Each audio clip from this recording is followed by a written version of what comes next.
Hey everyone, welcome to the Do the Thing podcast. This is your host, Stacey Lauren.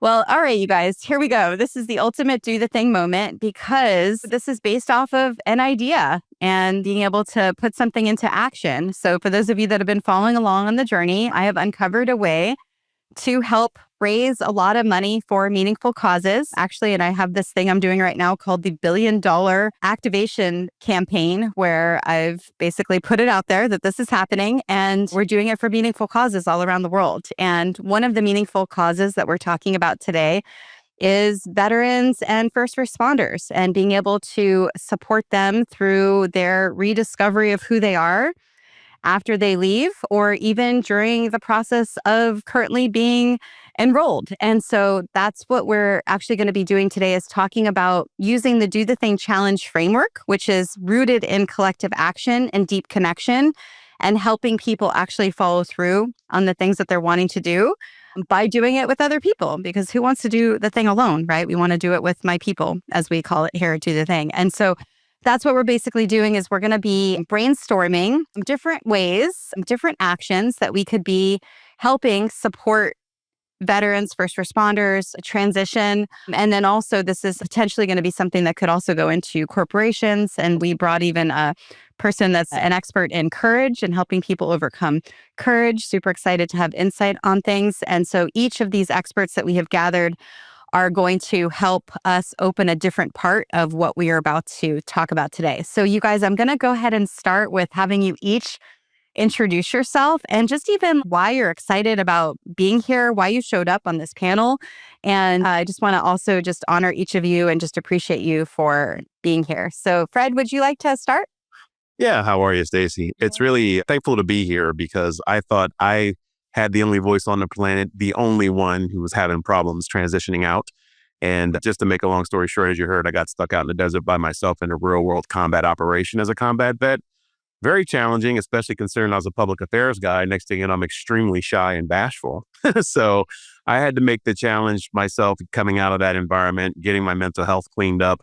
And then I took my trauma a different way. Instead of feeling that survivor's guilt and a lot of stuff that some of us experience in combat situations, I actually scaled up several companies to a few $1 billion, and they're still in existence to this day. So I'm just now landing after all of these years from my trauma, but more specifically now, I'm focused in on helping veterans get through that transition as well with their mental health. And I'm super excited to be here. So thank you so much. Wow, thank you. Thank you. And Kathryn. I'm Kathryn Avery.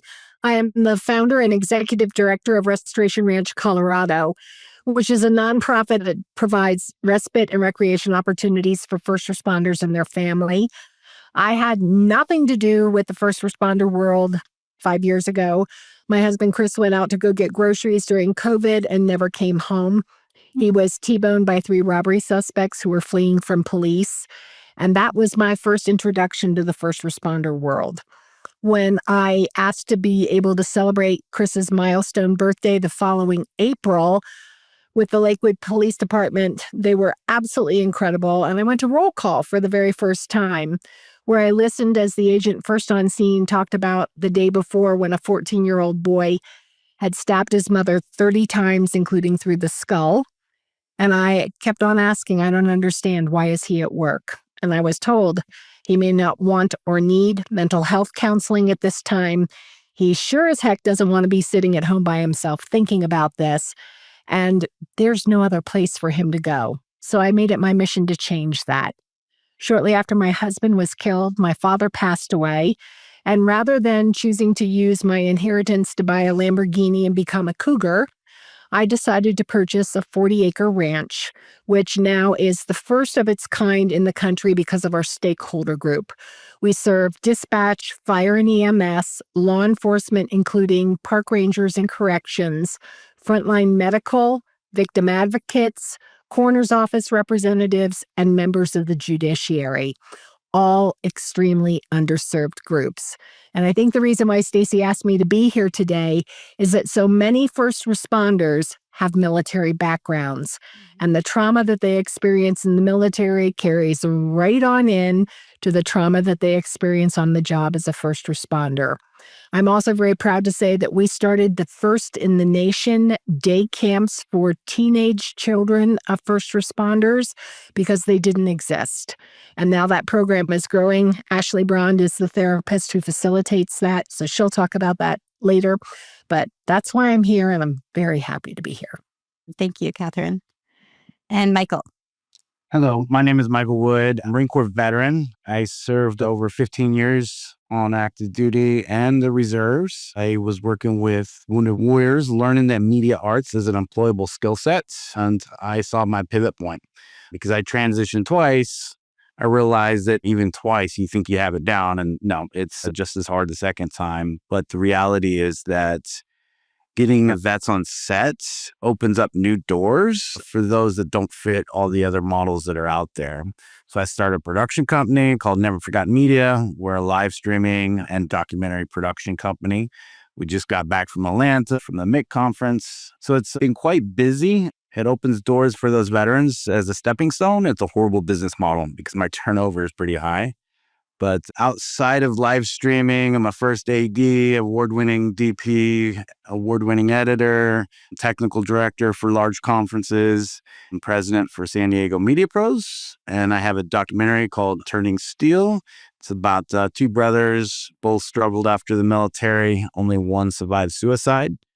So we follow Bill as he helps veterans find a purpose in American manufacturing with the goal that they save each other, American manufacturing and veterans. So, Thank you. And Ashley. Hey everyone, I'm Ashley Braund. I'm a licensed professional counselor in Colorado and Wyoming. I work with Kathryn. I facilitate the first responder teen day camps and have been facilitating these groups for over 3 years. And we're just really trying to push to also take care of the teens and their unique stressors of being kids of a first responder. And my husband is now a cadet with Fort Collins Police, so I am now a spouse of a first responder. Yeah, so just growing that way. Wow, I didn't even think about that from an impact standpoint of how whatever we end up creating today could potentially be something that the families are able to utilize too. So really good. And Ryan, Berman. First of all, y'all are amazing. It's like, I'm like, well, I don't want to follow any of you around my introductions. Name is Ryan Berman. I am a last responder. I've never been in your arena. I see myself as an observationalist, and I've been studying the concept of courage now for over a decade. I have a company called Courageous. We are a courage company. If I'm a first responder at all, it's with helping corporations that are stuck, scared, or playing it safe figure out ways to move and to pivot. What comes with that is a lot of keynote speaking, but I don't see myself as a motivational speaker. I see myself as a conversational speaker, and we're just having a conversation, which is kind of what the company needs. I do have a podcast, which is why I have a step and repeat in my house, which my wife loves. Highly recommend not doing that. And I wrote a book called Return on Courage, where I got to basically write up for 3 years and interview people way smarter than me. Now I call it the brave, the bullish, and the brainiac. And on the brave side, I learned a lot about your world. I sat with Navy SEALs, Army infantrymen, firefighters that navigated 9/11, tornado chasers. I was just more fascinated why you do what you do and how you do what you do.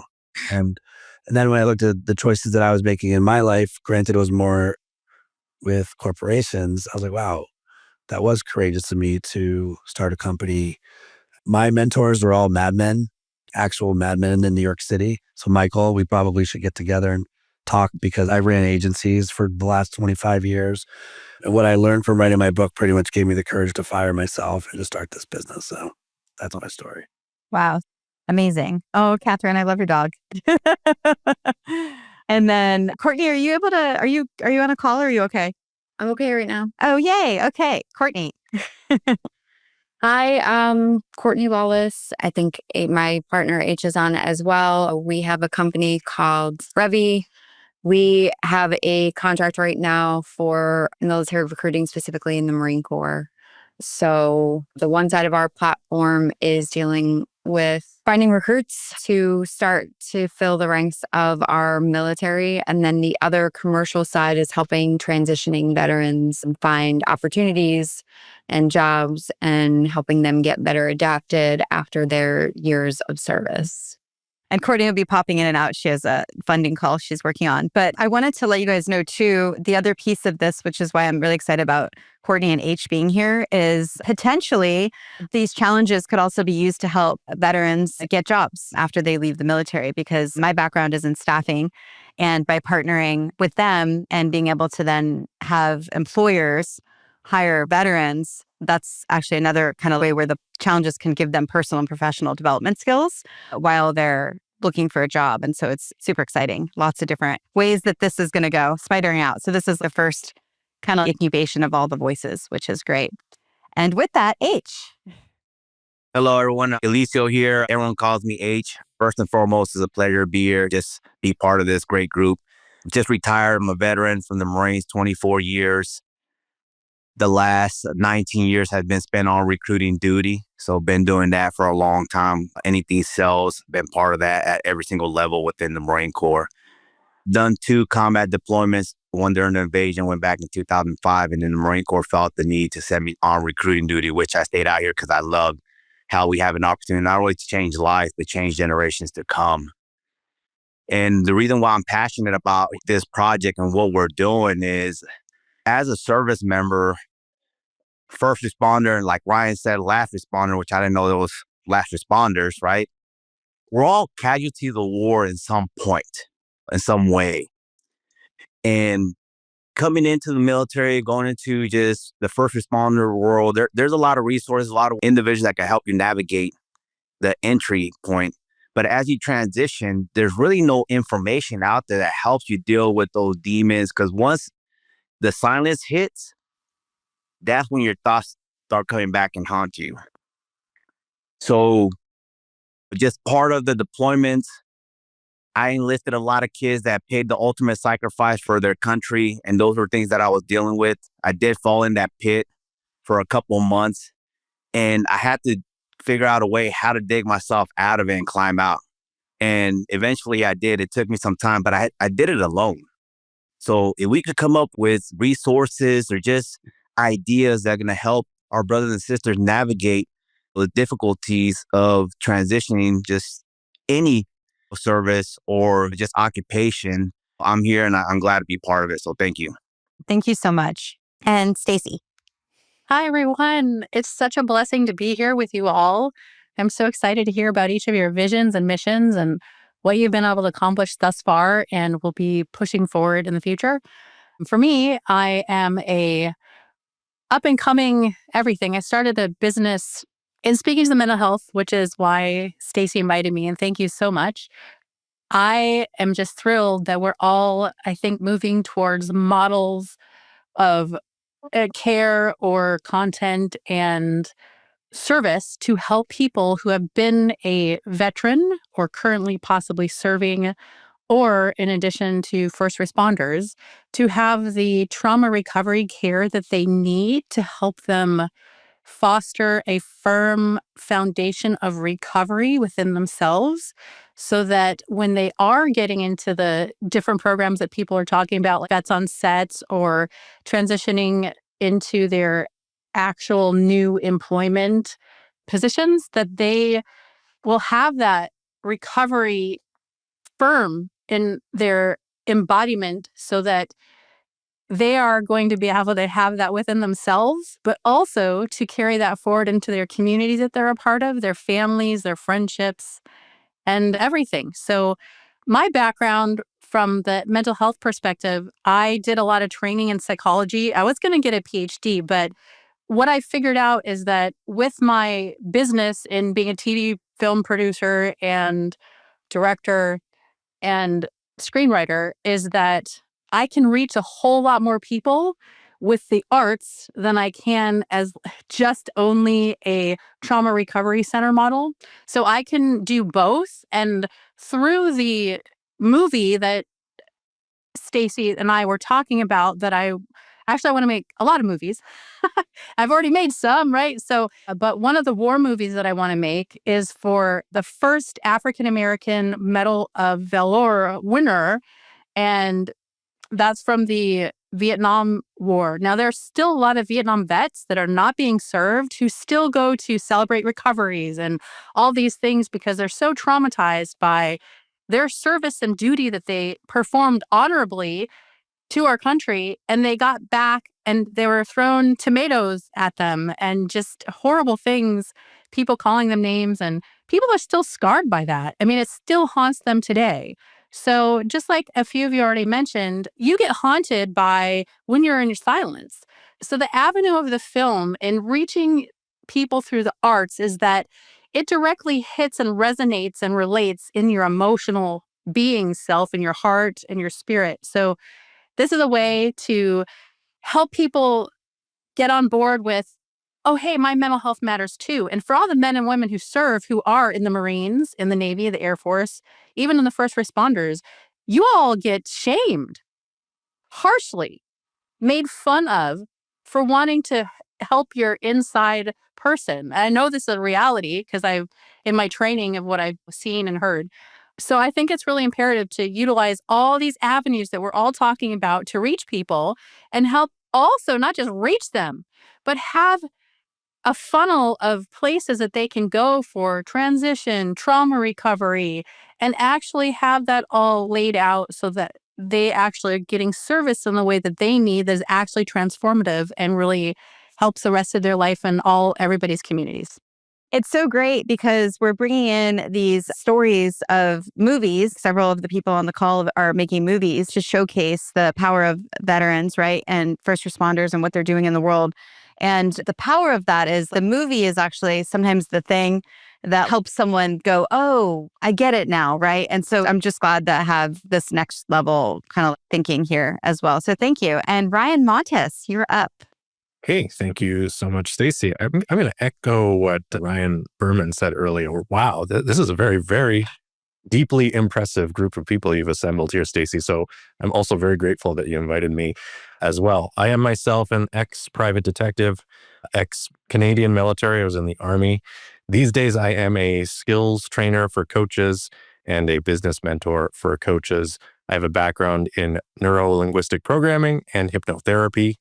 The big headline there is helping people to relate to what's going on in their unconscious mind, change what's going on in their unconscious mind for the better, so they can have those changes reflect in their outward reality, which can be a very, very positive thing. I also have had the pleasure of being side by side with Stacey while enhancing the programs that she's describing for you guys and working on getting them into more people's hands. And I can definitely vouch for the power and the efficacy of what Stacey is providing to the world. And I'm just excited to help get that in more people's hands whenever possible. So glad to be here. Thank you. So glad you're here. Okay, and then we have George and Lance. We're going to introduce them in a minute. So one of the things that kind of ignited this whole thing was I actually went to this ranch in San Diego. It's in Descanso, actually, called Saddles and Service. And that was when I got to meet Lance and many other amazing veterans and first responders there who have served and then were basically getting reacclimated through equine therapy and community and got to hear the stories of the people. And that's when I just raised my hand when I got to see the power. I don't know what that was. It was like a magic moment of just, oh my gosh, I raised my hand and I was like, I'm all in. At that point, I didn't even know what that meant other than I knew I wanted to do something. And so one of the things that's happening is we're making this movie. It's called At Liberty, and we're creating a custom challenge specifically surrounding that movie. And we'll be talking about that amongst other things, because I know Michael Wood and I were talking about also potentially creating a custom challenge around what he's doing. And so that's kind of the idea, is creating all these different challenges around what we're doing and then being able to do it in the way that supports people the most. And I'll explain what that means in a minute, because I have this actual comfort circle framework that we're going to be designing them based off of. And so with that, I'm really excited. First of all, I'll introduce you to Lance, who he's actually one of the, are you the main writer for this short film? No, I'm a part of the writing team, but Writing you have to team. give, most credit to Tom and George, and now Riley's a part of that too. But yeah, kind of a dream come true to be able to be a part of the writing team for the film, the short film, at least for now. And to also be able to be in the film as well, starring none other than myself, which should be easy to do, hopefully, as a first time actor, but we'll see.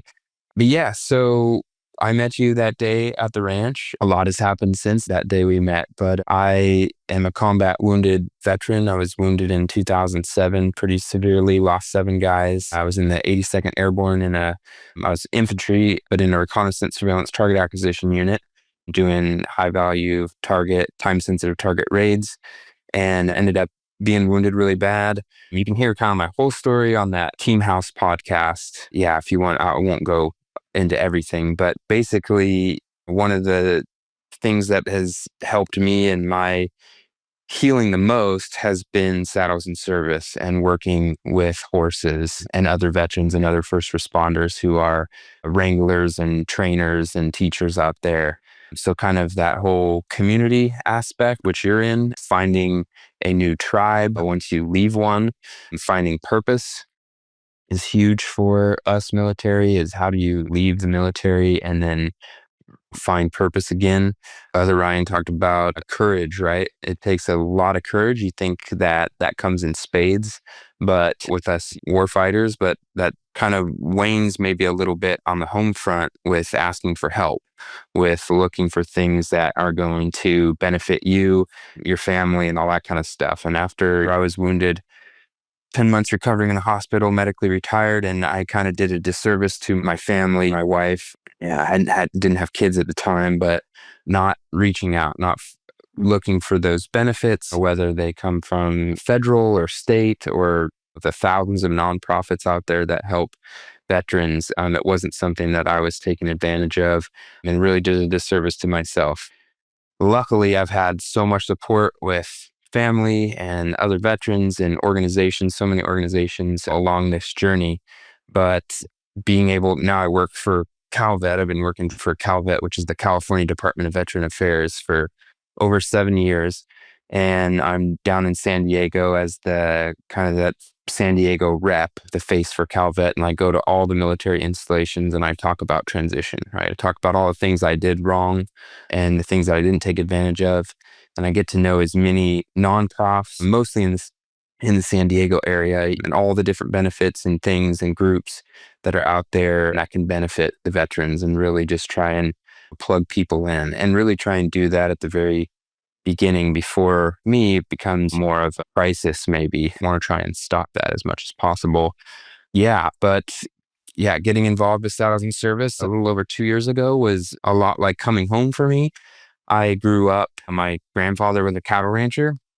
So he was a first responder. He was a LA City fireman and then retired at a young age, like most firemen do.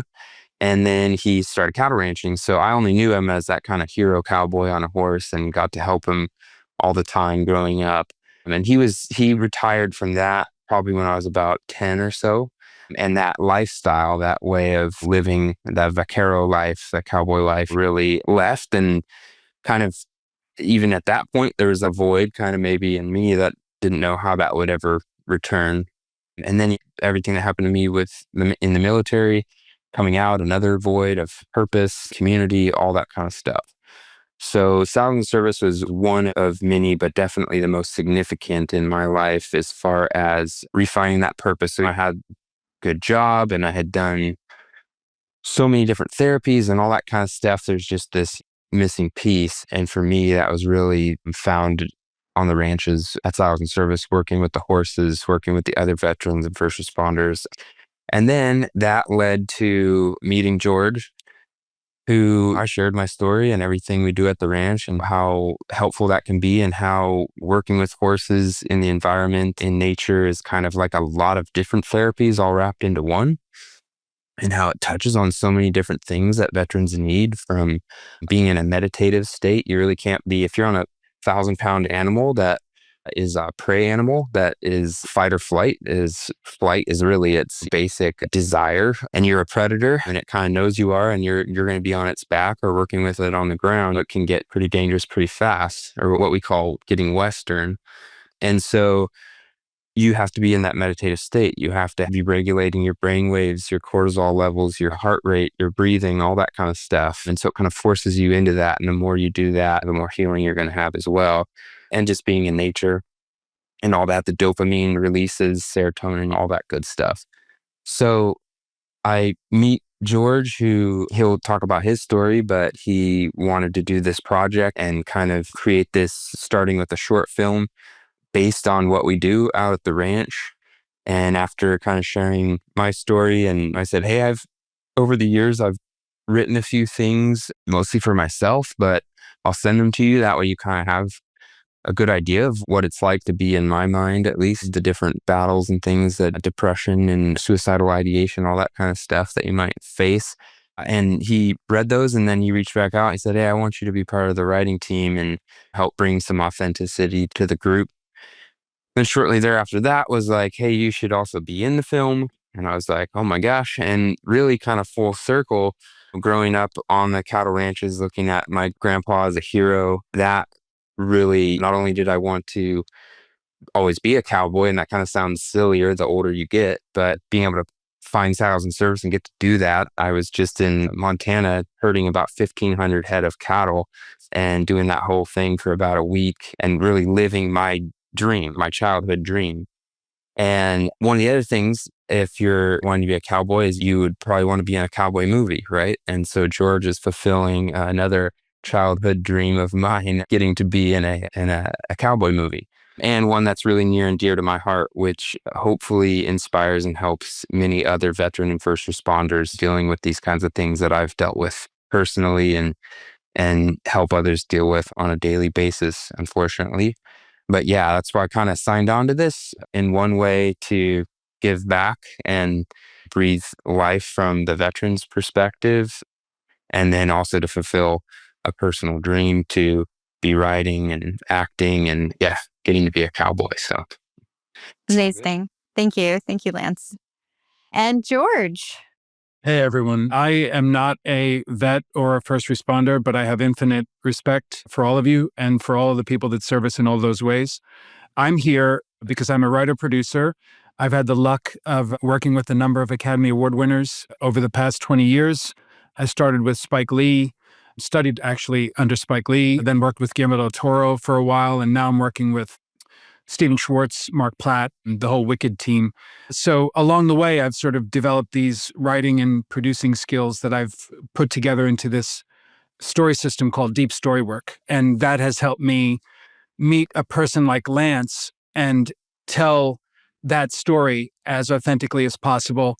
And hopefully when we produce this movie together and along with Stacey, it'll be something that represents what we're all trying to do here, which is to bring a message of a purpose post-service. And so I'm really excited to tell that story. H said something that really resonated with me earlier. He said that we're all casualties to a certain degree. And I would say that what I'm bringing to this story is that my first cousin, after the Marines, he just wasn't the same. And in his mid-30s, he ended up committing suicide. So my family lived through that. We didn't understand what was happening. We didn't know how to speak with him. Words weren't working. Therapy wasn't working. And we ended up losing him. And he was in his mid-30s. And so that lives with me every day. And that's what I'm bringing to this story. Together with Lance and Stacey, we're producing At Liberty, which is a short film proof of concept for a feature film that'll be called the same thing, At Liberty. And it tells the story of a vet named Cody, who works with a wrangler named Lance. And if any of you get the chance of meeting Lance in person, Lance gives off real young Kevin Costner energy. I don't know if you could tell through the screen, but he gives real Kevin Costner energy. So we casted him on the spot. You have to be the wrangler. So anyway, we're moving forward. We're shooting the movie in December. And then we're going to, after that, put it through the whole festival circuit. And then hopefully, luckily, we would like to create a feature film which expands on the story and goes into greater depth. So that's me, and that's why I'm here. Thank you, Stacey. Thank you so much. And so one of the ways that I noticed what would really help kind of support veterans and first responders probably as equally as personal and professional growth programs is to help fund the organizations that are supporting them, right? And to not have them be exhausted by the funding piece. And so part of what we're kind of doing today, it's also a new funding model that we'll be doing by getting these challenges into different organizations. So I'm going to give you guys just an idea of what the challenge is for those of you that have not seen it yet, and for those of you watching that are not familiar. But this is one challenge where I've discovered the challenge model. It's a Do the Thing challenge. It's called Find Your Voice, but we name it differently depending on what organization is running it. And this is one that basically we have this comfort circle framework where I help people kind of take action in a group. I did a TEDx talk last year on the power of community and how it helps you achieve your goals.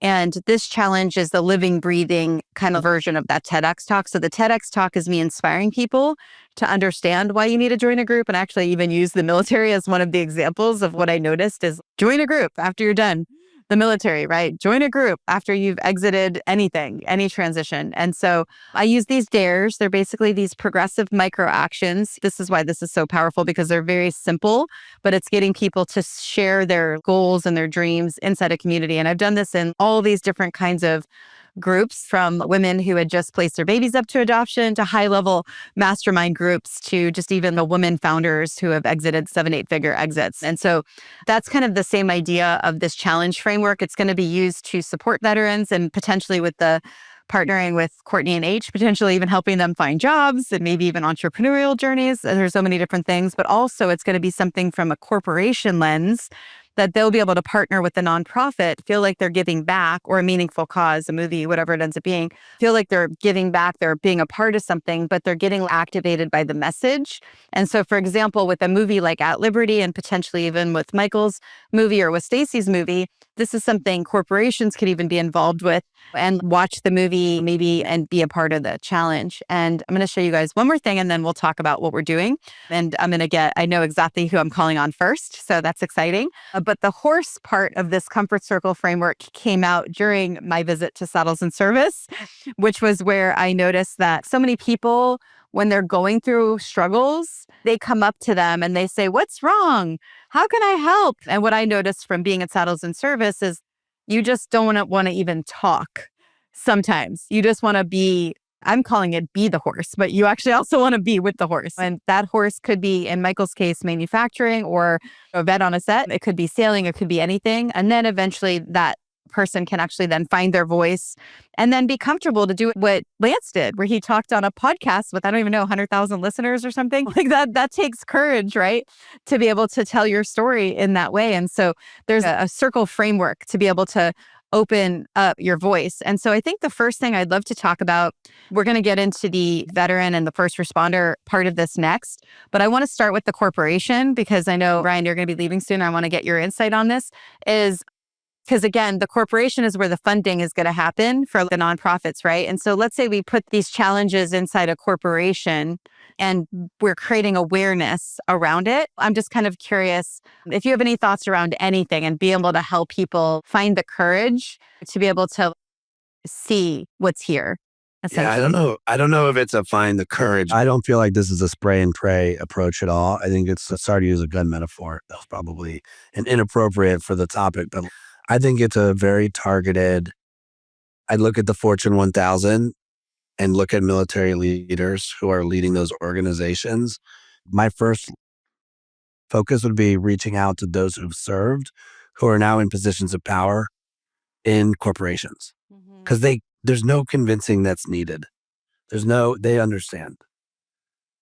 So I would put somebody, maybe AI can help you. I don't know, maybe there's a hunter, there's another one, but I would look to find your touch points. Maybe GovX has people, by the way, as well in companies, but I would immediately go, George, with the movie to here's what we're trying to do, give them a sneak peek, right? Come along for the journey, give them the opportunity to co-create it and just start there. I don't think the challenges is the lead, personally. I think it's just like, let them co-create with you. And then is there a funding opportunity? How can you guys get involved in what we're doing? I also, this is just, and forgive me because I got to roll in 11 minutes. So here will be the most courageous thing that I say. And George, you're probably not going to like this, but I'm not sure you get the mission. I don't think there's enough tension with At Liberty, the name, versus what the thing that I heard that had the hair sticking up on my neck was the Silence Project or Silence Breakers.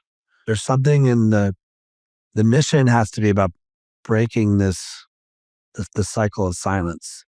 And so in this media abuse world that we live in, how do we get as fast as possible, or Operation Silence, or maybe we're not changing the name of the movie, right? But just, well, nice to meet you, George. I'm going to say you should change the name of the movie, right? But my middle name is Christopher, right? But I think there's something about Operation Silence that you heard across everyone and breaking the silence and how we can all do our little part.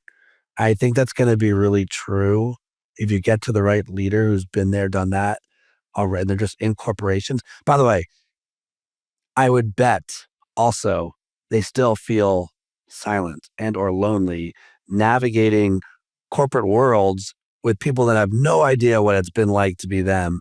And Fred's head, the nodding is going, right? So you've lived that world. Permission granted. Can you give me a little bit of how you felt or what you saw, Fred? Yeah, 100%. That was actually one of the reasons why I stayed in corporate America, because I had a secret clearance in the Marines. So when Lance was talking about his part of the Marine Corps, or I was in the Marine Corps, but part of what he did, that's exactly what I did in the Marines. And there's actually 4 to 5 separate units, and it was my job to aggregate that stuff. So I did that exact same thing in corporate America. I just built my own moat to the point where I outsourced everything I needed to do with the team. My wife is like, "You're home at 2 p.m., but yet this company's making $10 to $17 million per month." I'm like, well, because I outsourced it. I was in my own bubble, and I kept traveling so much to the point where I was like, I'm going to have to land. And to Ryan's point, the water's still cold. I got to transition. I got to figure it out. I'm suffering in silence. I'm crying in my Mai Tai in Hawaii, where my wife is at home in California. I mean, it's a real thing.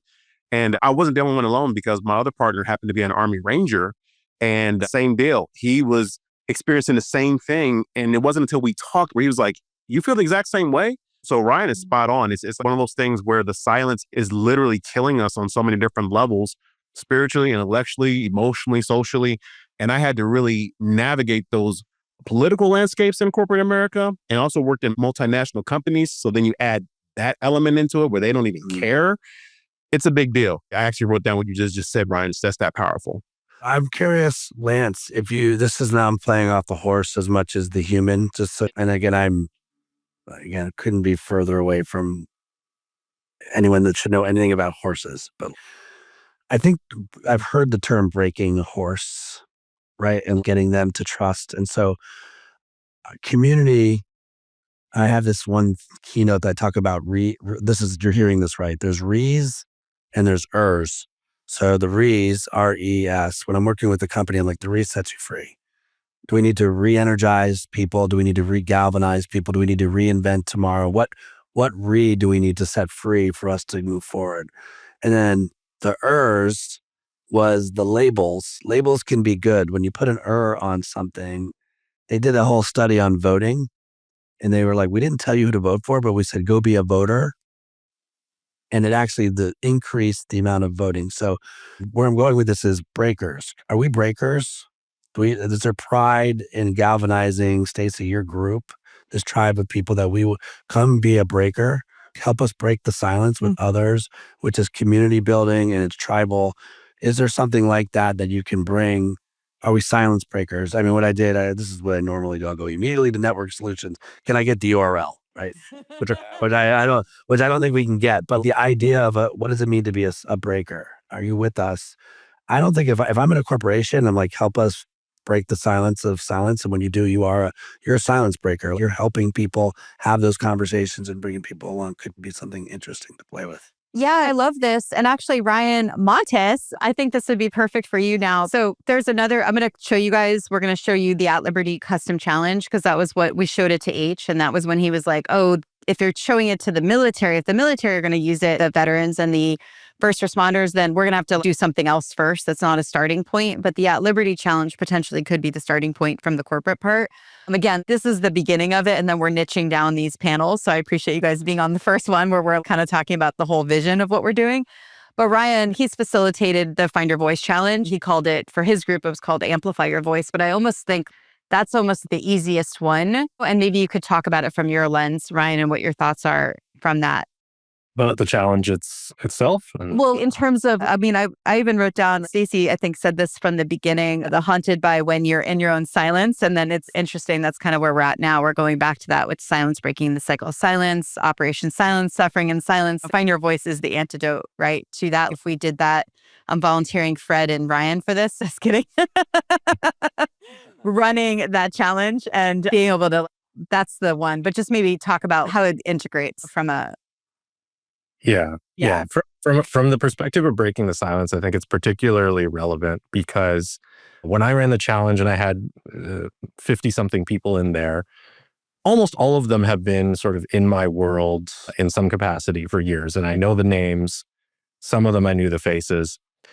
And many of them, though I knew their names, I'd never heard them speak. I'd never heard them talk about their challenges in the context that we're in, which it's mostly entrepreneurs in that group. But the interesting thing about the Amplify Your Voice Challenge, which is based on the Find Your Voice Challenge, is that it was for many of those people within days of the challenge starting, they were breaking their silence. It was for some of them, it was the first time I saw their face. For many of them, it was literally the first time they spoke to a lens with a microphone. And many of them reported, I don't know what's going on in this group, but I'm producing behaviors I've never produced before. And I wasn't planning to produce.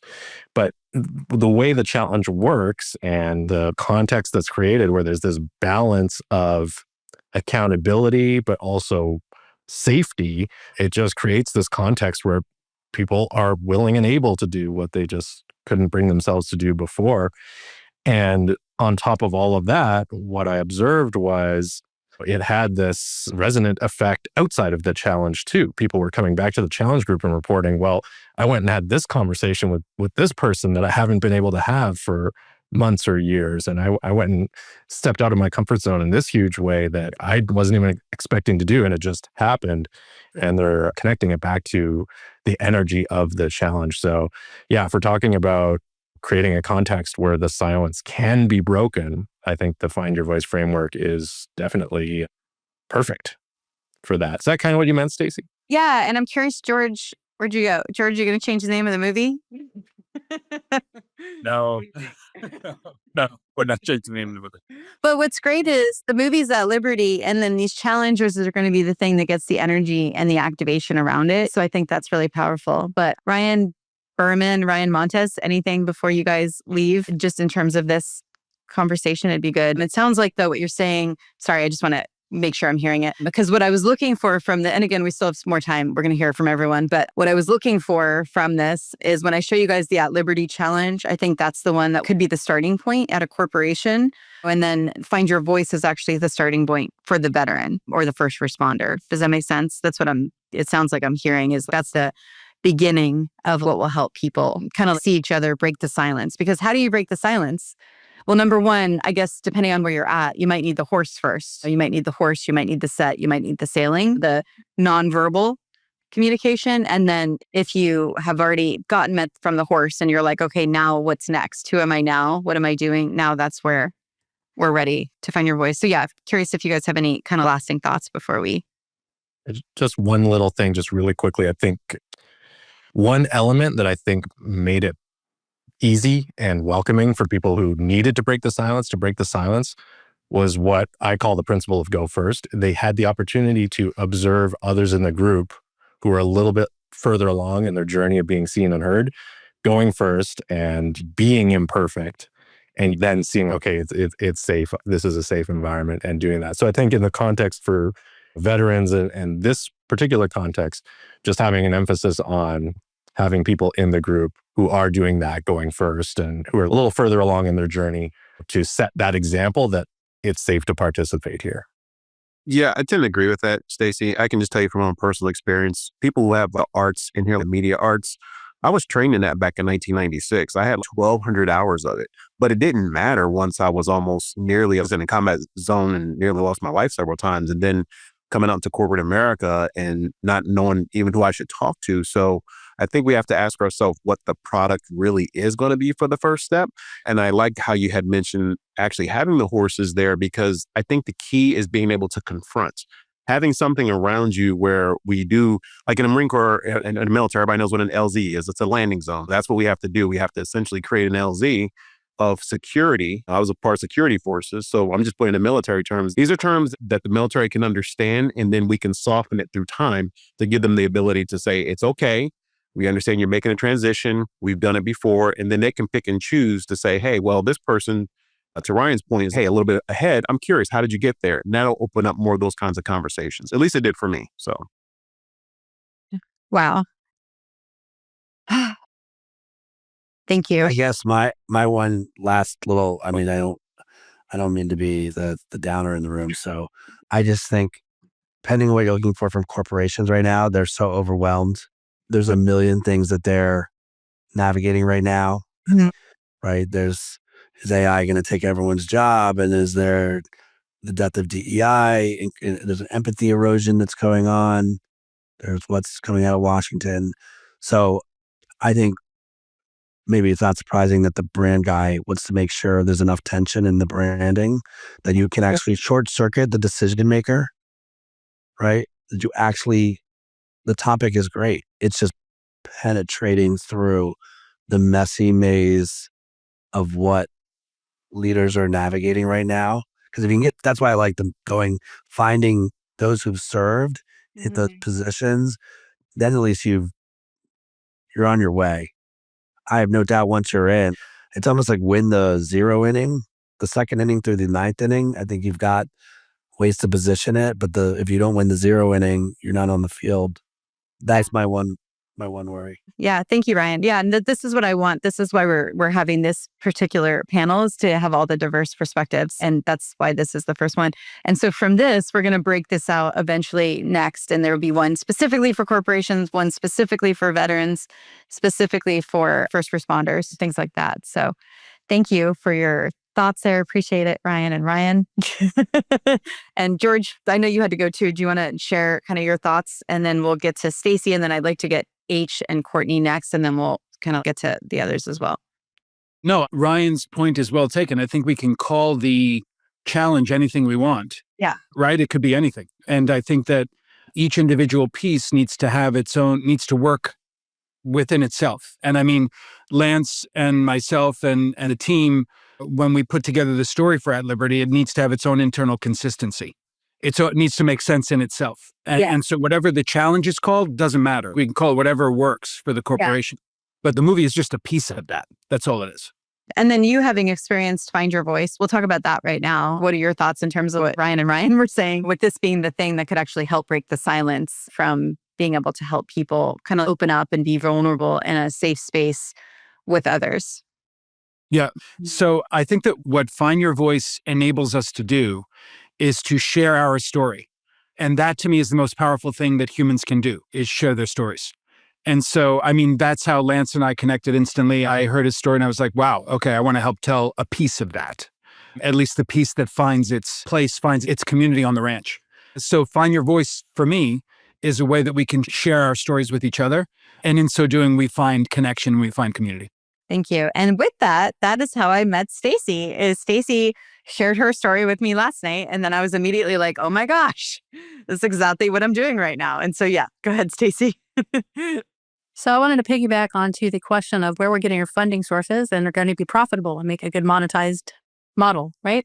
So my other backgrounds, I have many backgrounds that I've come from, business, very successful businesses. And one of that, speaking engagements, I've done executive enterprise sort of speaking engagements and things like that to corporations. There are a lot of funding sources other than Fortune 1000 where their board, their members, their high-ranking officers have served. Johnson & Johnson. There's also family managed corporations, ultra high net worth individuals, foundations who really want to pour into this space. I've created relationships with many of them. And I think that that is a very lucrative, fruitful sort of relationship space to invest in on this sort of thing, not just Fortune 1000. So that was my input I wanted to share. Yeah, it makes me think another way to kind of get this in corporations is by having someone speak to the organization, because they're always wanting people to speak, right? And then from there, that's when potentially the challenge could be created. I'm going to show you guys, and I don't know, George, if you want to kind of speak to this as I'm showing it, but the At Liberty Challenge, just so you guys can kind of have an idea. George, do you have time to go through it or a little bit? Look, 5-minute high level kind of thing. Yeah. Absolutely. So we're calling this temporarily the 5-day Find Your New Purpose Challenge. Obviously, totally cool with changing the name of the challenge because we believe that new purpose or purpose is the path to truly being at liberty. And at liberty has a number of meanings for us. One of the meanings is that the vet, Cody, is at liberty from the trauma that kept him silent all this time. And another meaning, obviously, is when a horse is at liberty, they're at liberty to roam, basically. So Lance knows a lot more about that than I do. I'm learning it now. So essentially, what we're looking at here is a plan for 5 days. Each day, we will have a movie quote, a quote from the movie, and then we will explain it on video. So we'll explain that quote and why it's significant.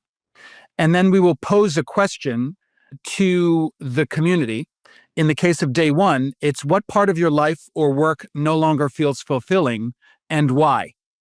And then we give them an action to take action. So share one specific area where you feel stuck, because naming that is the first step towards change. And we go through this for 5 days. It's a different movie quote. It's a different explanation. It's a different question. It's a different dare every time. And the idea is that we're moving people closer to identifying their purpose. And we're moving them closer towards taking micro actions in that direction. Does that help, Stacey? Yeah, really good. And so the idea is I have this formula that helps a group take action. It mobilizes communities. And so as people are sharing, it opens up this space for vulnerability and confidence. And we'll be running this first with a community and a group. But anyway, just wanted to point out that's what that is. And then we met with H, who, when we were showing him the challenge, we were actually about to record it. And then you had some really good feedback. And that's what actually got me to want to do this extra panel, because I'm like, I really want to hear from you, because from the corporation side of it, I feel like this feels really powerful. And I have a few ideas, and we'll bring on Courtney next to kind of share what we had been talking about potentially also. But also now we're talking about what do we want to do for actually veterans and first responders to be able to help them through that. And H, if you don't mind just kind of sharing some of your thoughts, because I really loved what you were saying with we need to turn the page first. And maybe that's the horse, right? It's like we're in horse mode at this point. Yeah, thank you, Stacey. I think for me, with just finding closure, we all have different reasons why we transition. For some of us, it probably wasn't our time just yet. We had a little bit left in the tank. Other service members, injuries, family, work-life balance just wasn't healthy. So that's why they decided to transition. So you kind of still have a void that you didn't really fulfill because it wasn't your time, if that makes sense. And that's where I was at. I felt like I still had a little bit left to give in the Marine Corps. Certain things happened where I had to retire. And it was a hard pill to swallow for me because I wasn't ready. I still wanted to serve. So, yes, I love everything we're talking about, the silence. And it wasn't until I watched the Cody Johnson documentary, Dear Rodeo, where all he wanted to do was be a cowboy, be a professional bull rider, but it never really happened because life and God had other plans for him. And it wasn't until a certain point in his life and all the mistakes that he made that led him to become this world famous singer, selling out stadiums now, where I was able to kind of put 2 and 2 together, where it's okay to close that chapter, where I was able to be at peace with closure.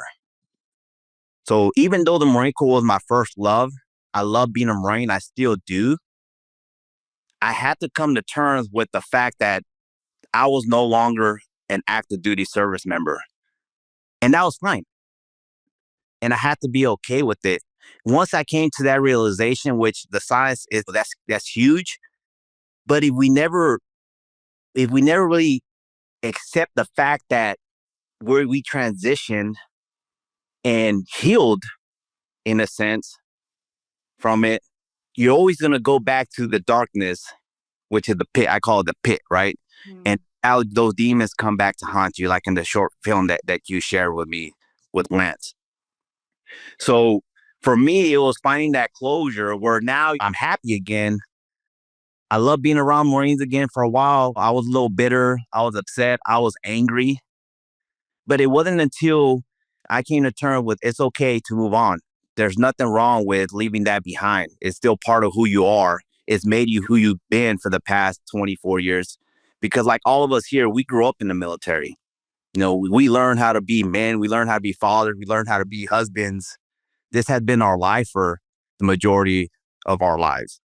So for me, it was more like, okay, how can we help service members make that transition, close that chapter, which is okay. Let's turn the page. And now let's help find that next purpose. Whatever that looks like, I think that will be huge. And to me, that's what's the most important thing. One of the most important things that we got definitely the group here to be able to try to figure that out. Thank you so much. And in your mind, because I know you did an amazing talk that you shared with me, and I'd love to just hear your thoughts. What would be the first step to be able to find the next purpose and turn the page? I think for me, it was creating a new tribe. So I think somebody put on a chat earlier, somebody said earlier, and that was part of my notes, is because like I mentioned to you on my post, when you retire, the calls will start coming in and the silence just gets louder. So your tribe that you had in the military starts fading away because I like to say you're no longer value added because there's really not a lot I could do for service members anymore because I'm retired. But the ones that stick around, like those are your friends, like those are family to you.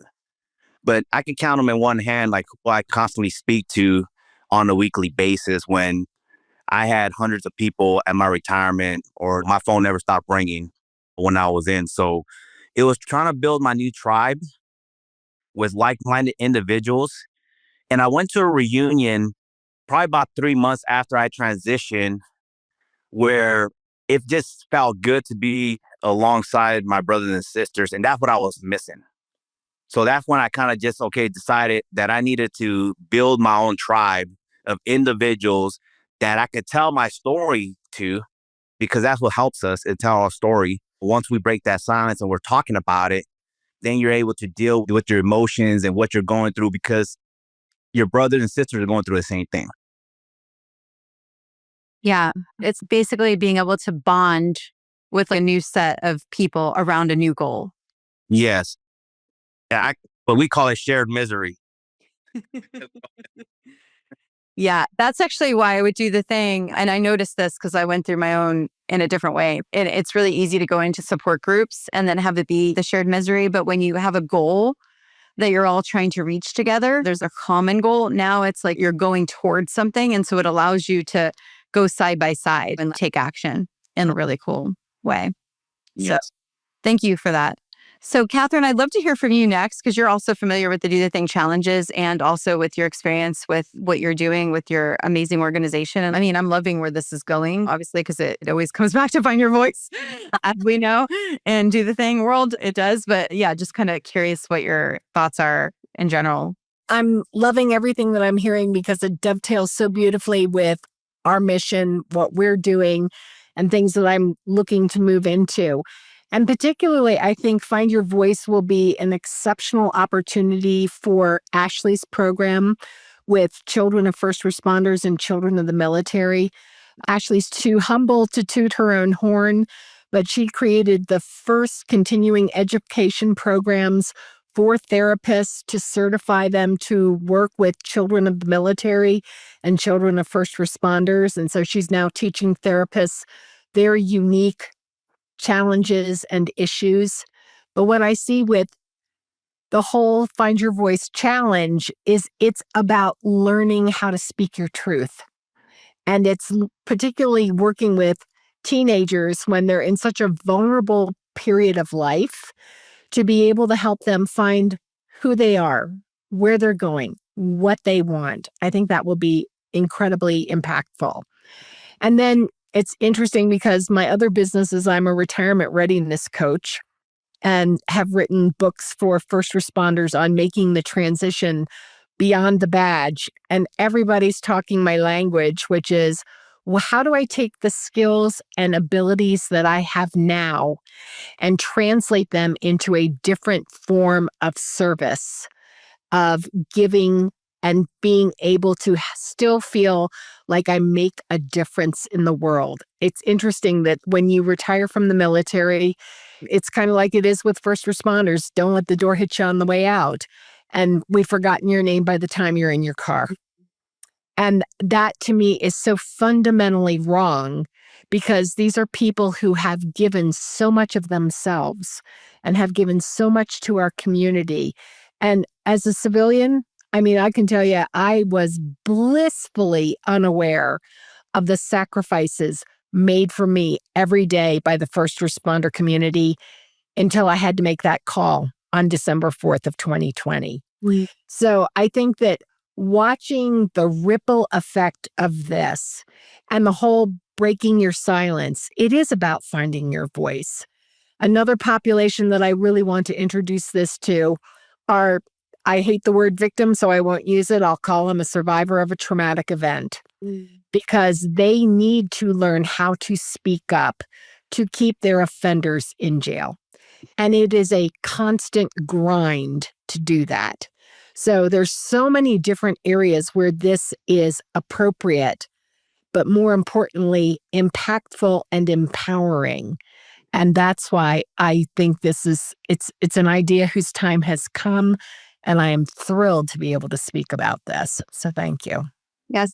And Courtney, I'd love to have you share, because Courtney has this platform that she's piloting right now with the Marines. And one of the things that she's doing is they're recording videos of themselves and basically able to already be showing up. And so we're talking about potentially using these challenges as a way to have them grow personally and then also professionally. And then maybe eventually there'll be a whole database of veterans that we could bring to then corporations, and who knows where it'll go. But anyway, Courtney, I'd love to have you maybe share kind of your thoughts on this too. Yeah, on the commercial side, one of the things that we found to be challenging was fitting a former service member into a resume, which does them a disservice and truly doesn't showcase the entirety of who they are and what they bring. So it was, how can we help tell their story? And what we decided on was the TikTok kind of Instagram model. So built into our platform are up to 45-second videos where we kind of have coaching tips of questions that they can kind of prep. And it's tell us who you are and what you're about, and try to get away from the static one-page resume that really doesn't give an organization the true breadth of what they're going to bring to the table, which is a lot. So Stacey and I have been talking about how what we're doing kind of dovetails or has a lot of synergies into the challenges, because it's also them talking about their experiences and being able to also build community. So within our app, service members can connect to each other, which is also important, right? Because that's what they're looking for, is the new community that they're going to need to now entrench themselves in. So that has really been what we've been working on, and then working with transitioning veteran organizations to really help show veterans how to present themselves in the workforce and beyond. And then just really excited to kind of keep talking with Stacey and everyone here to see how we can further help. And Stacey, I don't know if there's anything else you want me to kind of go into. I was kind of hitting the wave tops. Yeah, it just gets me so excited because you already get it, because you're already doing it in a different way. And so it's just cool. And that's what's great about the challenge framework. It's the same model. And so it helps people, same model, it just has comfort circles and the formula to take action. And so what happens is, what starts as someone just simply recording videos of themselves, it turns into any goal that they want, whether it's recording. I don't know. I can't think of anything right now, but just whatever goal they want to do, then the challenge framework helps them do it. I mean, even if they will go to get paid to speak. Let's say they want to start a podcast or they want to be a speaker. It's like every challenge builds on each other, right? Or if it's going into a corporation and we're getting them ready for a job, if we're wanting people to learn a job skill or something specific, then the challenges basically can be plugged in and added and continue to help people grow, whether it's personally or professionally. So it's really exciting to me. Okay, so how about you, Michael? What are your thoughts? And I know we were when we were talking with your partner, we were already coming up with actions that would be great. And feel free to add those to the conversation as well as some of the things that we kind of shared, and feel free to share anything else here too. What I really like about it, and I think one of the things that even myself have to step outside of that box as a creator or a filmmaker, your mind is focused on the craft and less about the business. And then when it comes to the business side, you're like, all right, well, just somebody give me a check and I can go make this film. And so the two worlds sort of clash with each other. And I think Sony's presentation really talked about the business of pitching, the business of filmmaking, the ROI to your investors. And so that's that challenge piece that I'm looking at, is diving more deeply into that. Yes, we are trying to help veterans and we're trying to spread the word to larger audiences. But then we also have to think about those putting the money, funding this. How can we also help them? So, Yeah.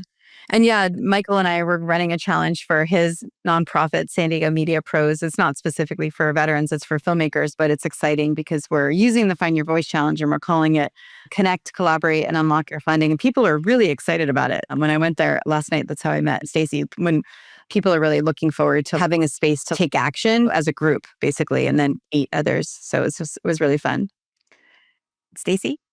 All right. So speaking with what Michael was bringing up, right? Corporations are in the business of making profit to serve their customers, listening to their customers curiously, at least the innovative ones that are having products and services that are reaching their target audiences. So in what we provide as filmmakers or people that are creating transitional programs or people that are making and sustaining the beautiful recovery pieces, helping people to overcome what they've went through and are moving into, helping them have acceptance, breathe into that acceptance and helping it be part of their integrated whole, moving forward, their whole life story, right? So part of the beauty of the arts of music and film and TV shorts or whatever is that it helps people connect emotionally and it helps them then take inspiration action. And that is what we're talking about in this whole funding,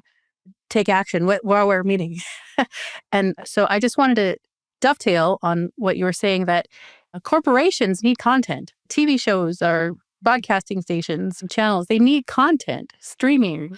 So they don't make content, right? They have to hire a advertising or marketing firm or a PR agency or something to make their content for them. So one way to partner with the corporations is to have these pieces of content be available to them. And let me tell you that it is incredibly valuable to a corporation in their HR services and their organization structure to have a healthy workforce, because that is where their resources are coming from to provide their services and products. And I think that Fred can really speak to this, and understanding business structures and having businesses is that piece is highly valuable. So speaking to the corporations or whoever it is that will be funding films, hearing them, what are their needs? What do they need their workforce or their people to have? Because this is not just for veterans. This is for the human race. Everyone goes through challenges. Everybody has someone died or commit suicide they might have known, or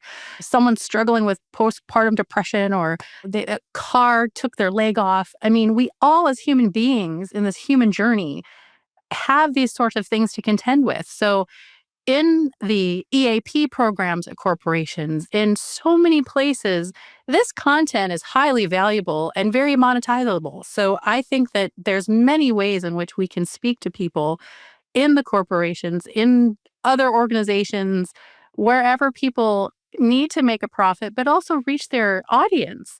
These are highly valuable content pieces that they can use in many ways. So I think, Michael, that it's not just asking for money. And I would be happy to talk more about that in deeper ways and business plans that I've made and share what has worked for me. And I think that together as a community, we're a team.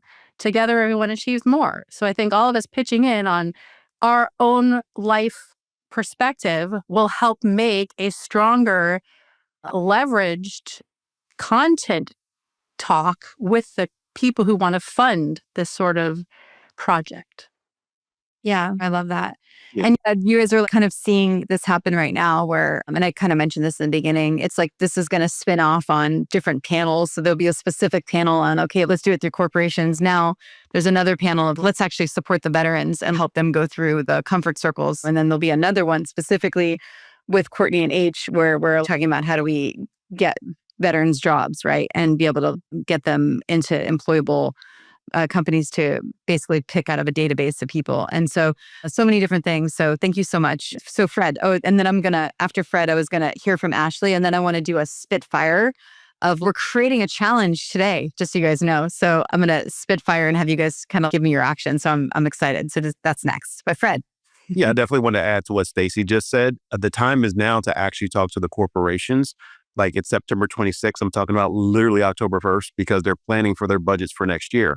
And even for a lot of the things that I did in Marine Corps, it was interesting how I would see the corporations that I work with, because I've several of them, it's like they have the budgets already pre-arranged for this. Maybe it's a leadership thing, or maybe it's cultural awareness, whatever it is for that particular model, they're budgeting for it right now. And it's almost like the military where if they don't use it, they lose it. So sometimes they'll have, hate to say it, mediocre people who took action and did the thing, but they got in front of us and it may be subpar, but they just literally had to just spend the money. And I'm talking about some very well-known brand names that I can't talk about, but for the most part, you know who they are if you ever put your butt in a seat. But for the most part, that's what they're looking for. And even as an example, when I was with one of my clients, I do a lot of Legion stuff. So as an example, one of my clients this year took me into their association. It was the exact same thing. They brought a corporate speaker in. She made $25,000 for 2 days. So she could have donated that back to charity, but she helped out this particular association collaborate and figure out just like what you're talking about with your specific model. So it's totally possible to make this into a model where it is corporate friendly, but at the same time, literally right now, you've got about 4 or 5 days if you want to start pushing stuff out. Maybe run some ads, who knows, do some local stuff. But for the most part, I see that as well, what Stacey said. So I love your do the thing. It's like, do it now. Don't wait. That's my own thing. Don't wait for opportunity and create it. Fred's like, let's do it now. Yeah. Speed is power. It's true. So good. I love it. Carpe diem. Seize the moment. Yeah. You see it, take it. And Ashley, I'd love to hear from you. Yeah, I would just want to piggyback off of everyone, what they've been saying, especially the silence piece. Just working with teens the past 3 years of first responders, a lot of the biggest conversation we usually have is around how they don't necessarily even want to talk about what they're going through, their stressors of what they're experiencing their parents go through as they're observing, because they see their parents handling it in silence and doing what they need to do just to get by. And so I love that part of it, because I think if you can really hit on that, it's going to just not only speak to the first responders, but it's going to speak to the families as a unit, that they all at times, right, experience the silence of how they can support their first responder and vice versa, how to navigate as a family unit. And then also just with navigating, I would say more like civilian life, of having friends who can be like, oh yeah, I was stressed and anxious about this too. It's like, well, are you actually stressed and anxious in the same way, right? Because if they're talking about they're anxious that mom or dad is not coming home, that's a whole different, I'd say, game changer point of topic to, and that's why they just rather not share with their friends what their parents do as well. And so I think it also just goes back into that silence. And also on the therapy side, we are obviously trained to help individuals through their trauma, but we have not been taught though how to help someone through a trauma that's on repeat, right? When they are living in that day in and day out, it's how do you actually help a first responder through that And so just having like a different mindset with that. And that's why, like Kathryn said, we created these trainings because we just want to better equip therapists, because the amount of times I've heard, right, of veterans and first responders just not having, I would say, a great experience with therapy because the therapist doesn't necessarily get it. It just then puts that bad taste in their mouth of, again, creating the whole silent cycle, right? Of, I'd rather just figure this out on my own. Wow. Oh my God. Please let me speak. Can I? Okay. Yeah. Okay, good. Breaking the silence. Oh, no, breaking the silence. Okay. I really want to have a breakout session with Ashley and Kathryn, and whoever did the Descanso saddles thing, all those people who are doing the mental health piece, because I'm really highly been trained in some things that I don't think maybe you might have not had training in yet. And there's a 9-month training coming up in one of them. So somatically, right, we talked about you got to be the horse, you got to do that bilateral stimulation things, right? You have to do on a horse, you have to do sailing or something that's going to help your nervous system, your whole autonomic and central nervous system from the bottom up to be embodied, right? You got to drop back down in your body because you're stuck up in your head silence and maybe voices that you're like, oh, I suck, everyone else died, whatever it is that you're going through, right? So somatic, you have to get that somatic breathing. When you make tones and things like that, it helps to break whatever the pieces in your body. So all I'm saying is, I don't know if you can facilitate that, Stacey, but I think that it would be a really important piece for them to possibly consider for their program. Yeah, I love that. That would be a challenge. That would be a do the thing challenge where we would work it in. And or at least I want to give them the information so that they could look at the yeah, for sure. Either way, I want to make sure that they get that. Yeah, no, that'd be great. I love that. Okay, so who's ready to create a challenge right now? So I will. yay. This is part of the brainstorming part of this, which is what this whole thing is. So thank you guys so much for entrusting me in this process. I'm just getting so much out of this. I actually have all these notes for myself also that I'm keeping track of. But we talked about corporations, we talked about veterans, we talked about first responders. We actually talked about the first responders' families too, which is great. So we're definitely having a lot of different subsets of people. But now I want to specifically focus on the veterans and the first responders and being able to support them through their journey. So we talked about one of the things that we could do to support is the breaking of the silence, helping people rediscover their purpose, helping them find a new tribe. And so those are really good starting points. And now we're just going to brainstorm different actions just like that, that could be something that could be good to, and actually the embodiment piece as well. I don't want to skip over that, having some kind of embodied piece. So let's just kind of just have we'll popcorn. So kind of like we'll do one person and then we'll just kind of like go to each person around the room. And it could either be based on what would be your biggest piece of advice that somebody could do tomorrow that could really help them, or it could just be a simple action. And feel free to name a few things here, but I'll start with Fred. Well, one of the things that I have on my desk, I don't know if you can see this, but there's something that yeah, but this is actually a token for one good drink. That's currently that's the other alternative that we don't want to have, which is the reasons why I keep it on my desk. But for the most part, and that's actually from a military organization. But what I've actually been working on right now is actually starting a society up here in the LA Orange County area just for this reason. Because what I discovered, because literally I didn't feel like I talked to anybody. I just asked myself, hey, where was I last doing well? So I went back to people's ASVABs. I'm like, wait, I was great at this. I was great at that. I was great at this. I got paid on the 1st and 15th to just do my superpower. And as small as that was, it started triggering other veterans' memories as to what they were doing as far as their zone of genius. Because what happened was I got disconnected coming out of the military completely. I did all this high level stuff. And then when I took my test, you can be great at CHP because you did this, or you're really good at photography. Here's a good crime scene job. It's like, I don't want to do any of that stuff. What else am I good at? So just having people go back to their vocational capabilities from a very technical standpoint, it triggered my emotional self again to be able to really connect with the human condition. That's what worked for me personally. So that's what I'm showing people how to do. So it's like, what else am I good at? Going back to yourself. And then can you explain the token piece of it? Is it... Yeah, sure. Well, the thing about it is everybody here who's been in the military has taken the Armed Service Vocational Aptitude Battery Test, also known as the ASVAB. It's your zone of genius. It's your range of career professions you can do when you're in the military. And no matter how hard you work, you're going to get paid on the 1st and the 15th of every single month.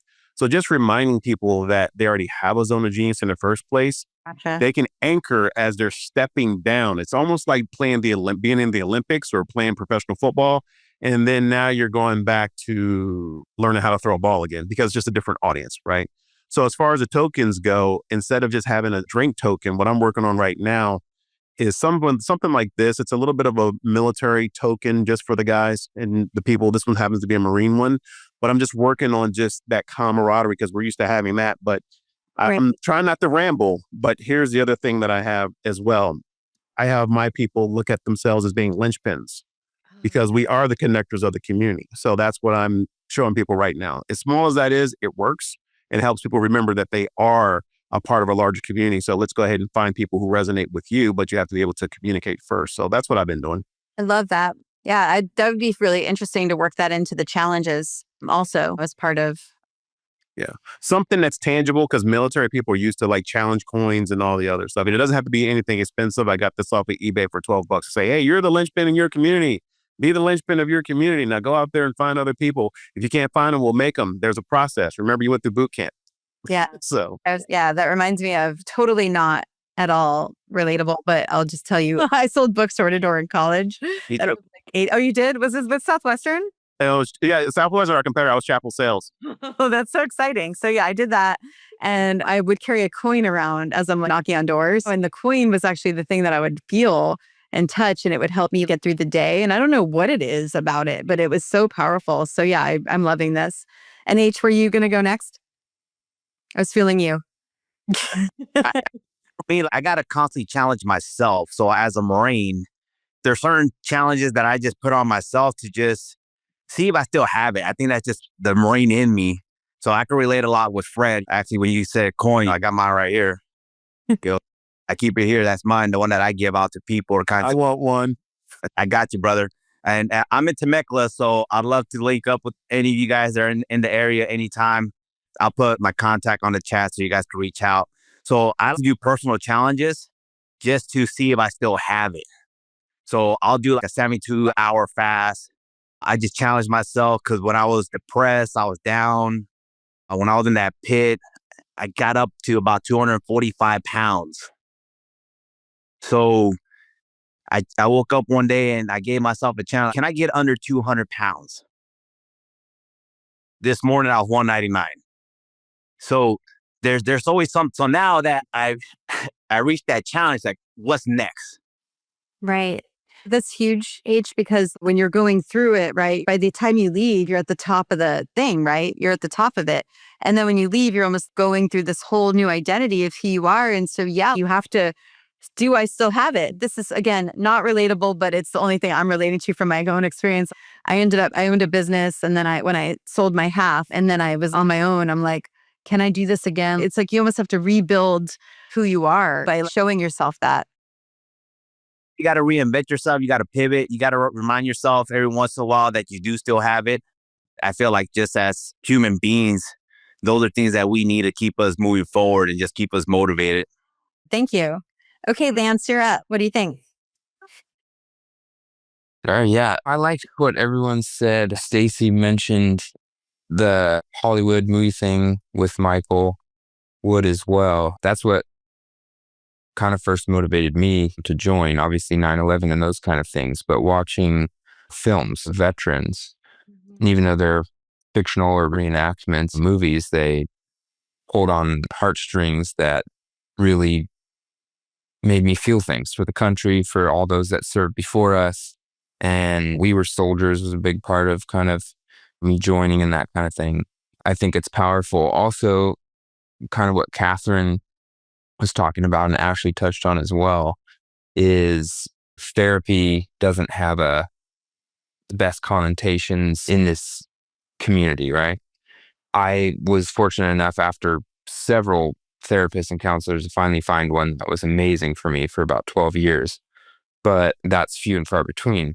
One of the things I like about Sales and Service is when you show up, there's really no mention of therapy, and probably at Kathryn's ranch as well, right? She's probably not going to come with, hey, we're going to fix you. This is going to be therapy and all that kind of stuff, right? So that's the biggest thing. There's no strings attached. This isn't therapy. I'm going to learn horsemanship. And a byproduct of that is healing, right?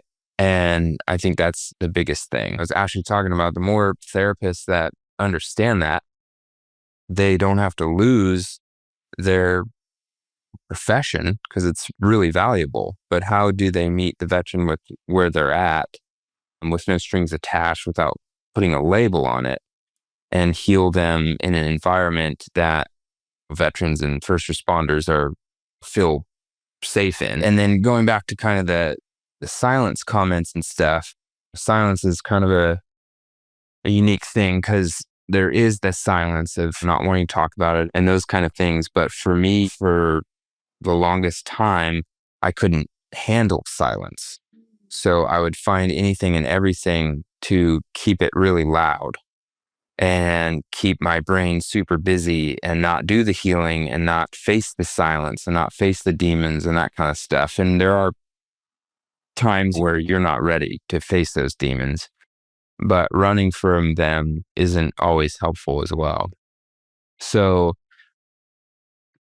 whether or not you feel comfortable talking about all that stuff, you do have to get to the point where you can find healing and community and those kinds of things and get to a place where you can face those demons. And eventually those demons aren't going to have the same teeth that are able to wreak havoc on your life. And through therapy, through horsemanship, through whatever purpose that you find in community that you can build and be a part of, that's what's going to ultimately make those demons less effective at hurting you or eventually taking your life.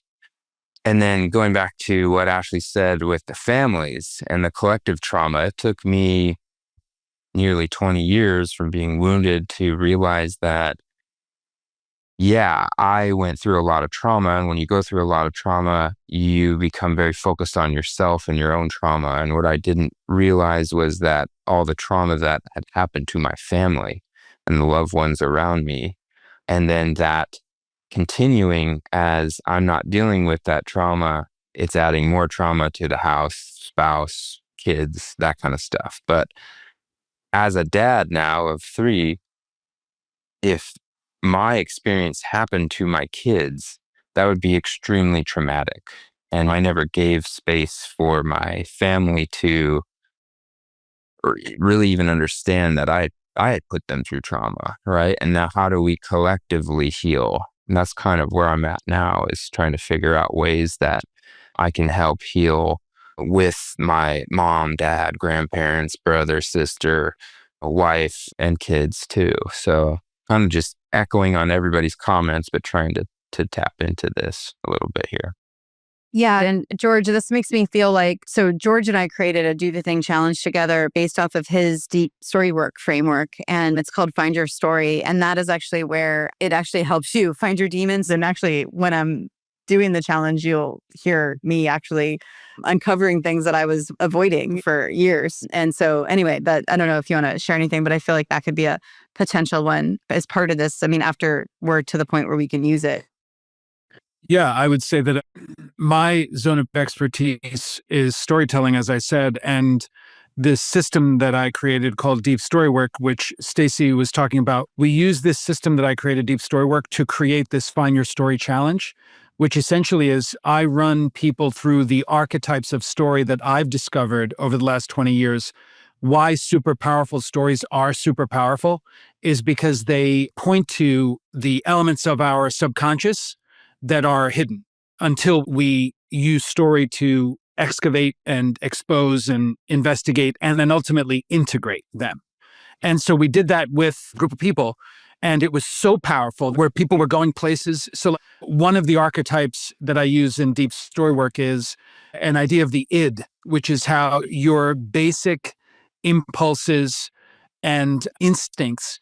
And you see that in the greatest stories of all time in characters that we think are the antagonists or the villains. So Darth Vader, for example. Darth Vader really is Luke Skywalker's id. He's not the bad guy. The bad guy is Chancellor Palpatine, the Emperor. So anyway, I realized this stuff after studying movies for 20 years and working with all these Academy Award winners. I wrote it all up. And Stacey, we turned it into Find Your Story. So I think the best thing that I can contribute is just to keep doing that with people where we are able to like I said, go into their basic impulses and instincts at one level, and then what are their ideals at another level. And what you'll find is that in the best stories in the world, characters that are often called the mentor characters, so going back to Star Wars, it would be Obi-Wan Kenobi. Those are the ideals of the main character. So an ideal of trusting, having faith in yourself instead of in technology. That's what Star Wars is about, by the way. It's about having faith in yourself instead of technology, whereas Darth Vader represents technology. Anyway, so I would say that that's my zone of expertise, and my contribution to this would be storytelling in a very deep way. Yeah, mention the other thing to it that was unconscious detachment. There's something about when you're able to connect it to a movie. So part of that challenge, we're connecting each piece to a movie, which helps you actually relieve it and uncover it in a way that you wouldn't have ever thought about before, which is why it is so powerful. Yeah, so when we do deep story work with people, we practice what's called conscious detachment. So essentially you're looking at characters in your life as characters in a movie, and how those characters are externalizations or manifestations of your own psychological elements. We go into, this is powered by Jung and Freud at a very basic level. So yeah, it's proven to be very powerful with people. And it really is just my storytelling system applied to everyday people's lives. Yeah. Okay, we're going to do rapid fire. Any more actions? Kathryn, you want to go next? Sure. So, couple of things. Restoration Ranch, Colorado, we don't do therapy at all. It's strictly, you're the only people on site other than our 2 live-in caretakers at the ranch. So that's a unique experience for people to come and have 40 acres to themselves, almost 4 miles of hiking trails, a hammock area over the creek so people can just chill. But what Stacey knows, I've already done one challenge with her called Ask Your Way to Anything. But what keeps on coming up intuitively is this is about keeping promises to yourself, because we are really good at keeping promises to other people, and we suck at keeping promises to ourselves. And that when we can keep that consistency of, I told myself I was going to do this and I did it, which is the whole do the thing concept, you're building your self-confidence and you're building a better relationship with who you are as a person, as a spouse, as a sibling, as a parent, as an employee. And that to me is what's really key about this.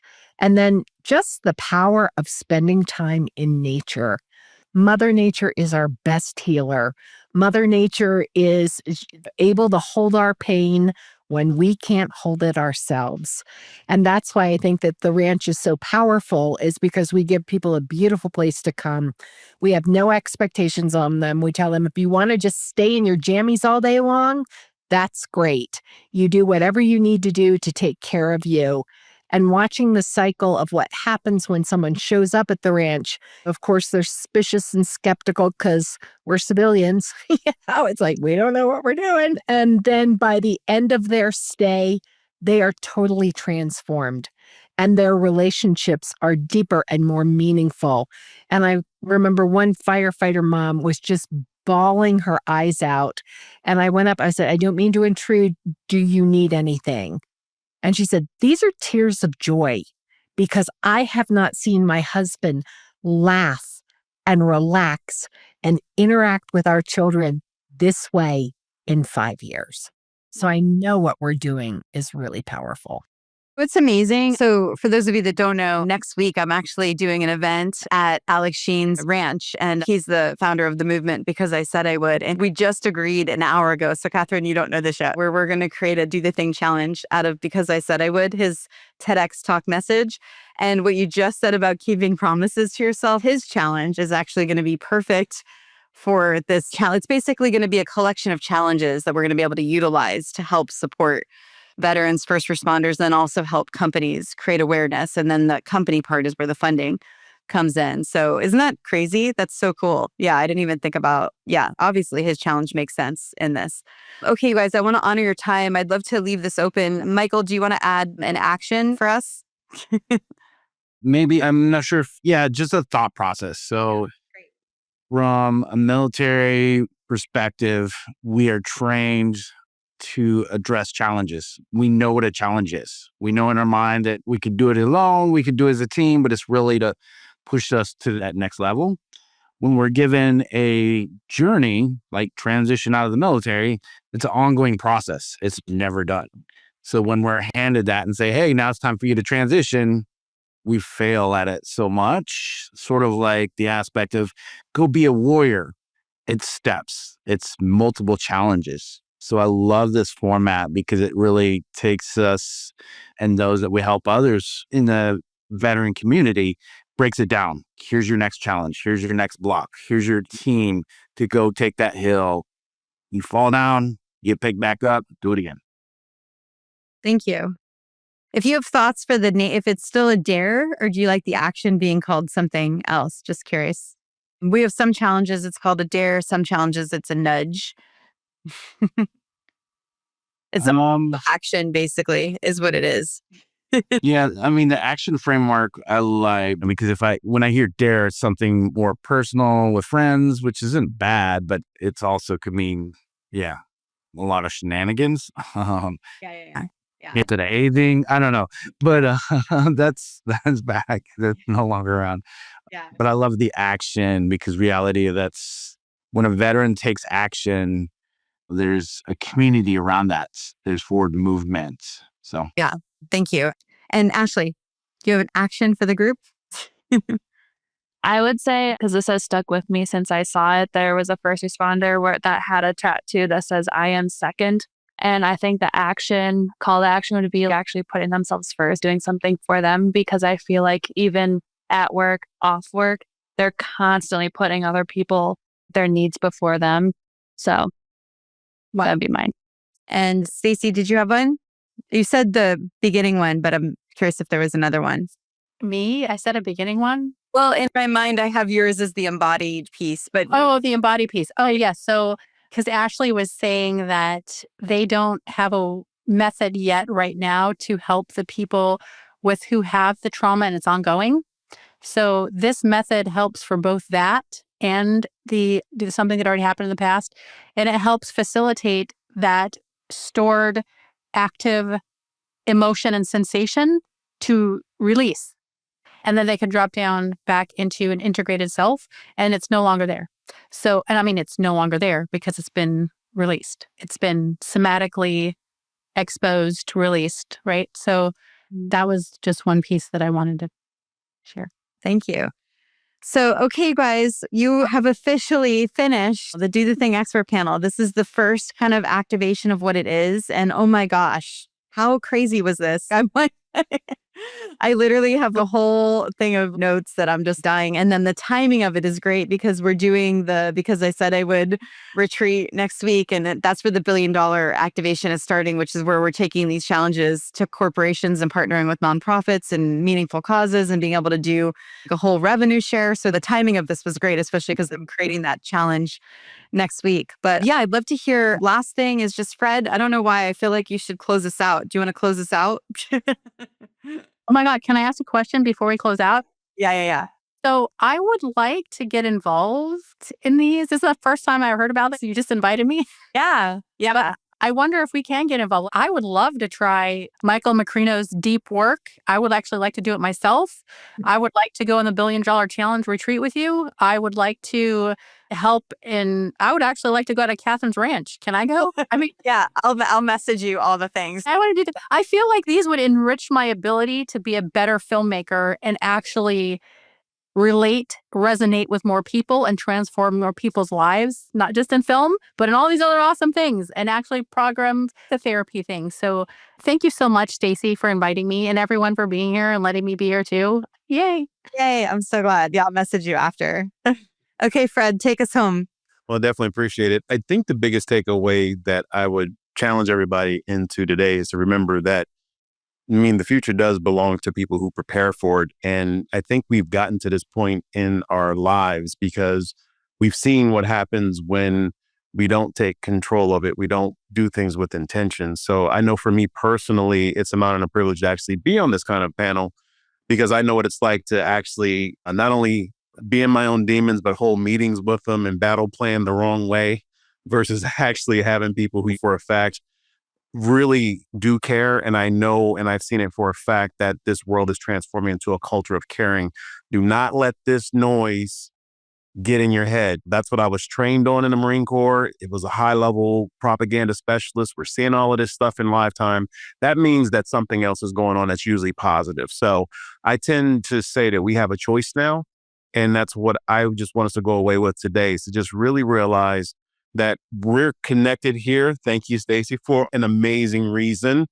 And I know we all have enough horsepower and we're high IQ people to really just blast this planet off in the right direction. That's my Fred talk for today. Thanks, you guys, so much for coming. I'll be keeping in touch with you. For those of you that, are listening and you want to be part of the Do the Thing community, just go to dothethingcollaboration.com and I'll be reaching out to you guys and we'll be playing again. So do the thing. Don't wait for opportunity. Create it. Bye, everyone. Thank you. Thank you so much.